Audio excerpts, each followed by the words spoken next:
রানীগঞ্জের ৬০ নম্বর জাতীয় সড়কের ধারে দিনে দুপুরে সেনকো গোল্ডে ঘটে গেল ডাকাতির ঘটনা। সোনার দোকানে ভয়াবহ ডাকাতি রুখতে চলল পুলিশের লাগাতার গুলির লড়াই। এদিন দুপুর 12টা 15 নাগাদ ৮ সদস্যের ডাকাত দল অত্যাধুনিক সব আগ্নেয়াস্ত্র নিয়ে সোনার দোকানে নিরাপত্তার দায়িত্বে থাকা নিরাপত্তা রক্ষীর বন্দুক কেড়ে নিয়ে দোকানের ভেতর ঢুকে দোকানের মধ্যে থাকা সমস্ত কর্মী এবং ক্রেতাদের বন্দুকের নিশানায় রেখে 10 থেকে 15 মিনিট ধরে লুটপাট চালায়। এই ডাকাতির ঘটনা বুঝতে পেরে বাইরে থাকা পুলিশ ডাকাত দলের কয়েকজনের উদ্দেশ্যে গুলি ছুড়তে থাকলে পাল্টা ডাকাত দলের পক্ষ থেকে লাগাতার গুলি ছোড়া হয়। এই ঘটনায় দীর্ঘক্ষণ ধরে এলাকার আশেপাশে গুলির লড়াই চলতে থাকে।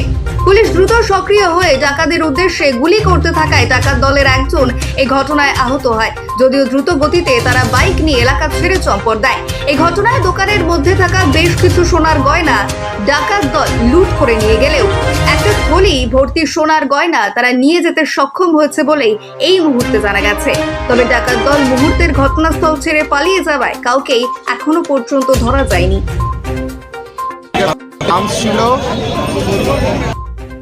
সবাই হিন্দিতে কথা বলছিল এবং বারবার করে বলছিল 3 মিনিটের মধ্যে কাজটা শেষ করে বেরিয়ে যাওয়ার জন্য। ভিতরে বেশ কিছু কাউন্টার থেকে জিনিসপত্র নেওয়া হয়েছে, একটা ব্যাগ নিয়ে তারা বেরিয়েও গেছে। এনকাউন্টার হয়েছে, এখানে 8-10 রাউন্ড ফায়ারিংও হয়েছে, তার মধ্যে পুলিশ ঢুকেছে। এবারে দেখুন ভেতরে কি অবস্থা। পুলিশের সঙ্গে কি সংঘর্ষ হয়েছে? পুলিশের সাথে সংঘর্ষ হয়েছে। তো পুলিশের কোনো আহত হয়েছে না? পুলিশের কোনো আহত হয়নি।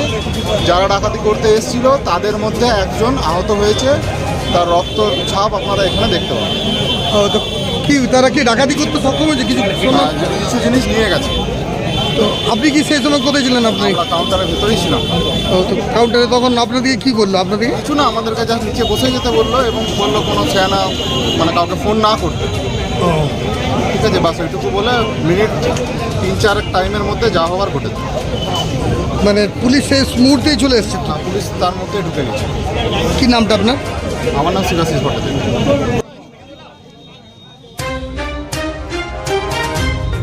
Bureau report, news today live.